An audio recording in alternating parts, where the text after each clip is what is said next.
నమస్తే, నా పేరు Shivaji. Welcome to our channel. YSRCP Pithapuram మీద దృష్టి పెట్టిందంట. పిఠాపురం మీద దృష్టి పెట్టి వంగా గీత గారు యాక్టివ్గా లేదని చెప్పి ఆమెను తీసేసి ముద్రగడ పద్మనాభంకి ఆ ఇన్ఛార్జ్ బాధ్యతలు, అంటే పిఠాపురంలో నేను పవన్ కళ్యాణ్ని ఓడిస్తానని చెప్పి తొడకొట్టి మీసమ్మెలేసి సవాలు విసిరినటువంటి ముద్రగడ పద్మనాభము బొక్కాబోర్లా పడి పేరు కూడా పద్మనాభరెడ్డిగా మార్చుకున్నటువంటి ముద్రగడ పద్మనాభంని వచ్చే ఎన్నికల్లో, అంటే 2029లో జరగబోయే సార్వత్రిక ఎన్నికల్లో పవన్ కళ్యాణ్ గారికి పోటీగా అయితే ముద్రగడ పద్మనాభం గారిని పెట్టబోతున్నారంట. సో వీళ్ళు చేసే పనులంతా ఇట్లే ఉంటుంది. సో యాక్టివ్గా లేదంట, వంగా గీత గారు యాక్టివ్గా లేదని ముద్రగడ పద్మనాభం గారిని తీసుకొని వస్తారంట. ముద్రగడ పద్మనాభం గారు ఇంట్లోకి పోతే వారం రోజులు బయటికే రాడు. ముద్రగడ పద్మనాభం గారు యాక్టివ్గా ఉంటాడంట. అప్పుడో ఇప్పుడో ఆ న్యూస్ ఛానల్లోనూ కనపడేది వంగా గీత గారే. ఆమెను పక్కన పెట్టి ఈయనకు టికెట్ ఇవ్వబోతారంట. సో వంగా గీత గారికి ఆల్రెడీ అర్థమైపోయింది కాబట్టి, అక్కడ అభివృద్ధి కార్యక్రమాలు చూస్తూ ఉంది కాబట్టి, పవన్ కళ్యాణ్ గారు ఏ విధంగా నియోజకవర్గం మీద పట్టు సాధించాడో తెలుసు కాబట్టి ఆమె ఇన్యాక్టివ్ అయిపోయింది. సో ఇప్పుడు ముద్రగడ పద్మనాభం గారిని పక్క నియోజకవర్గంలో చెల్లని కాసును తీసుకొచ్చి ఇప్పుడు పిఠాపురంలో చెల్లిస్తారంట. సో మొత్తానికి ముద్రగడ పద్మనాభం గారు ఈసారి కూడా పవన్ కళ్యాణ్ గారి మీద కాలు దువ్వబోతున్నారు. సో ఉన్న లెక్క బొక్క వ్యవహారం తప్పితే ఏదో తండ్రులు తాతలు లేదా ఈయన మంత్రిగా ఉన్నప్పుడు వెనకేసుకున్నటువంటి డబ్బులు కరిగిపోవడం తప్పితే ఇంకేమీ లేదు. ఎవరిని ముద్రగడ పద్మనాభంని పెట్టినా, లేకపోతే వంగా గీత గారిని పెట్టినా, ఆఖరికి జగన్మోహన్ రెడ్డి గారిని పెట్టినా కూడా పిఠాపురంలో పవన్ కళ్యాణ్ గారిని ఓడించడము అంత ఆషామాషి విషయం కాదు. ఎందుకంటే అట్లా జరుగుతుంది అభివృద్ధి కార్యక్రమాలు.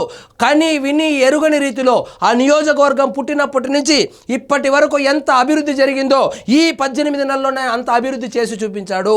సో జనాలేమి పిచ్చోళ్ళు కాదు, ముఖ్యంగా పిఠాపురం ప్రజలు పిచ్చోళ్ళేం కాదు. కాబట్టి ఇట్లాంటి చెల్లని కాసులకు ఓట్లేస్తారని భ్రమపడడం నిజంగా జగన్మోహన్ రెడ్డి గారి అమాయకత్వం అవుతుంది. గీత అవుట్, ముద్రగడ ఇన్. ముద్రగడకు పిఠాపురం బాధ్యతలు. వైసీపీ పిఎస్సిలో గీతకు చోటు. ఆమె రాజ్యసభగా చేసింది, ఎమ్మెల్యేగా చేసింది, పిఎస్సి అంట. పిఎస్సికి ఇచ్చినారంట. పిఎస్సి అంటే ఏంటంటే పొలిటికల్ యాక్షన్ కమిటీ అనుకుంటా. దానికి ఆమె ప్రతిరోజు ఆ కాకినాడ నుంచి, ఆమె కాకినాడలో ఏడ ఉంటుంది, అక్కడి నుంచి ఇంకా జగన్మోహన్ రెడ్డి గారే యాక్టివ్గా లేరు. ఆయన లేకపోతే ఇక్కడ సజ్జల రామకృష్ణారెడ్డి గారు ఉంటారు, ఆయన ఏదో మీటింగులు పెడతా ఉంటాడు. ఎప్పుడు పిఎస్సి మీటింగ్కి పిలిచినా ఆమె ఇక్కడ మన అమరావతికి వచ్చి వాళ్ళ పార్టీ ఆఫీస్లో ఇంకా మీటింగులు చేసుకోవాలంట. ముద్రగడ పద్మనాభం గారు యాక్టివ్గా ఉంటారంట. ఆయన ఎంత యాక్టివ్గా ఉంటారో వాళ్ళ ఊర్లో పోయి అడిగితే చెప్తారు ఎంత యాక్టివ్గా ఉంటాడు రాజకీయాల్లో. ముద్రగడ కోసమే గీతకు పిఎస్సిలో ఛాన్స్. ఇటీవలే ముద్రగడతో గుడివాడ అమర్నాథ్ చర్చలు. ఈయన ఒక వేదాంతి, ఆయన ఒక సిద్ధాంతి. గుడివాడ అమర్నాథ్ పోయి ముద్రగడ పద్మనాభం చర్చలు జరిపి, అంకుల్ నువ్వు పిఠాపురంలో నిలబడాలి, నువ్వైతేనే పవన్ కళ్యాణ్ గారిని ఓడిస్తారని చెప్పి గుడివాడ అమర్నాథ్ మాటలు కానీ వింటే, ముద్రగడ పద్మనాభం గారు గుర్తుపెట్టుకోండి, ఆ గుడివాడ అమర్నాథ్ మాటలు వింటే, అంటే రాష్ట్రంలోనే ఘోరాతి ఘోరంగా, అంటే ఆంధ్రప్రదేశ్ చరిత్రలోనే, ఉమ్మడి ఆంధ్రప్రదేశ్ చరిత్రలోనే అంత ఘోరంగా ఓడిపోయిన వాళ్ళు ఎవరూ లేదు. ఆయన వచ్చి ఈయనకు సలహా ఇచ్చినాడంట, ఈయన్ని పిఠాపురం బాధ్యతలు తీసుకోమన్నాడంట. ఆయన మాట కనుక వింటే మీ తాతల ఆస్తులు, మీ తండ్రి ఆస్తి, మీరు ఎంతోకింతో సంపాదించుకున్నటువంటి ఆస్తులు కరిగిపోవడం తప్పితే ఇంకేమూ ఉండదు. పెద్ద స్కెచ్ వేశారు ఈయన ఆస్తులు కరిగించడానికి. పవన్తో డి అంటే డి అనేలా వ్యూహం అంట. మొన్ననే కదా అన్నాడు, డి అంటే డి అన్నాడు, పేరు మార్చుకున్నాడు, రెడ్డి అయిపోయినాడు. మళ్ళా వచ్చి డి అంటే డి అంటే ఈసారి రెడ్డి నుంచి ఏమన్నా చౌదరిగా మార్చుకుంటాడా లేకపోతే ఇంకేమన్నా పేరు మార్చుకుంటాడా మనకు తెలియదు. మరి ఆల్రెడీ పేరు అయితే మార్చుకున్నాడు. డిప్యూటీ సీఎంపై ముద్రగడ పోటీ చేసేలా ప్లాన్. కాపు క్యాస్ట్తో కలిసి రానుందనే భావన. సో కాపు క్యాస్ట్ ఓట్లంతా ముద్రగడ పద్మనాభం ఏ విధంగా కాపు ఉద్యమాన్ని నడిపాడని తెలుసు, ఏ విధంగా ట్రైన్కి నిప్పు పెట్టించినాడో తెలుసు, ఏ విధంగా కాపులు మా ఇంటికి రావద్దని బోర్డు పెట్టించినాడో తెలుసు, ఏ విధంగా చిరంజీవి గారు పార్టీ పెట్టినప్పుడు ఏ విధంగా ఆ గోదావరి జిల్లాల్లో డ్యామేజ్ చేసినాడో అందరికీ తెలుసు. ఏదో ఒక కాపు సామాజిక వర్గానికి చెందినటువంటి ఒక వ్యక్తి అయినటువంటి పవన్ కళ్యాణ్ రాజకీయంగా ఎదుగుతూ ఉంటే దాన్ని ఏ విధంగా జగన్మోహన్ రెడ్డితో కలిసి కుట్ర పన్ని ఏ విధంగా తొక్కాలని చూశాడో. ఇప్పుడు ఇది ఎర్రికాలం కాదు.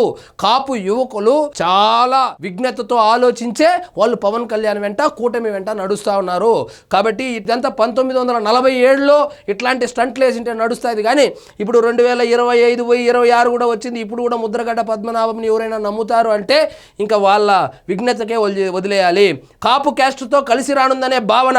గత ఎన్నికల్లో పవన్ను ఓడిస్తానని ముద్రగడ పద్మనాభ రెడ్డిగా పేరు మార్చుకున్న ముద్రగడ, అంటే ఆంధ్రప్రదేశ్ చరిత్రలోనే ఒక మాట మీద నిలబడి పేరు మార్చుకున్న వ్యక్తి ఎవరైనా ఉంటే మనం ముద్రగడ పద్మనాభం అని చెప్పొచ్చు.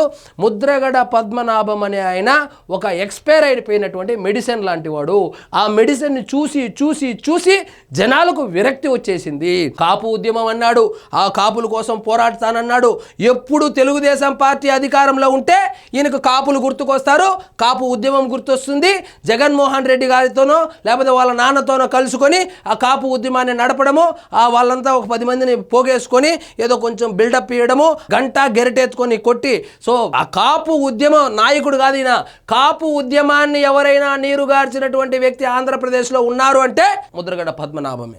సో పిఠాపురం అసెంబ్లీ స్థానంపై వైఎస్ఆర్సీపీ ఫోకస్ పెట్టింది. ముందు పులివెందుల మీద ఫోకస్ పెట్టండి. మొన్న జరిగినటువంటి జెడ్పీటీసీ ఎన్నికల్లో సొంత నియోజకవర్గంలో, సొంత జిల్లాలో, సొంత మండలంలో జెడ్పీటీసీ స్థానంలో ఓడిపోయారు. సో అక్కడ ఫోకస్ పెట్టండి. పులివెందుల్లో ఫోకస్ పెడితే అట్లీస్ట్ పులివెందులన్నా వచ్చే ఎన్నికల్లో గెలుస్తారు. పిఠాపురంలో ఆయన ఫోకస్ పెడతానంట. ముందు ఫోకస్ పెట్టాల్సిన చోట పెట్టండి. సో ప్రస్తుతం ఈ నియోజకవర్గానికి వంగా గీత ఇన్ఛార్జిగా ఉన్నారు.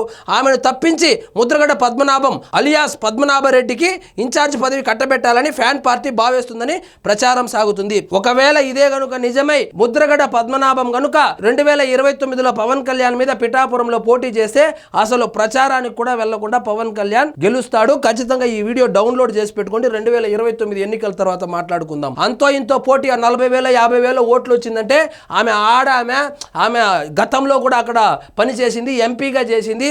అక్కడ ఆ ఊరు ఆడపడుచని వేసినటువంటి ఓట్లు ప్లస్ ఆ YSRCP vote bank. So Mudragada పద్మనాభంకు సపరేట్గా ఓటు బ్యాంకు ఉంది అని ఇంకా జగన్మోహన్ రెడ్డి గారు నమ్ముతా ఉన్నాడంటే ఇక అసలు ఏం మాట్లాడాలో కూడా నాకు అర్థం కావడం లేదు.